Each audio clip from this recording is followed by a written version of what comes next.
Xocalı rayonu Təzəbinə kəndinin sakini Anar Bulutxanov 10 yaşında tərk etmək məcburiyyətində qaldığı doğma yurda indi 10 evladı ilə birlikdə qayıtdığını deyib.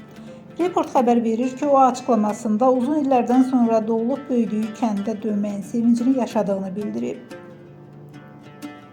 Anar Bulutxanov Təzəbinə kəndində ən çox saylı ailənin başçısı olduğunu vurğulayıb. 44 yaşımda doğma ocağımıza qayıtdım. Ailəm 12 nəfərdən ibarətdir. Kənddə ən çox saylı ailəyik. 6-sı oğlan, 4-ü qız olmaqla 10 evladım var. Böyük evladım 19, kiçik evladım isə 1 yaşındadır. Sevinirəm ki, evladlarıma Qarabağımızı, kəndimizi sevdirə bilmişəm. Bundan sonra kəndimizin abadlığı, çiçəklənməsi üçün çalışacağıq.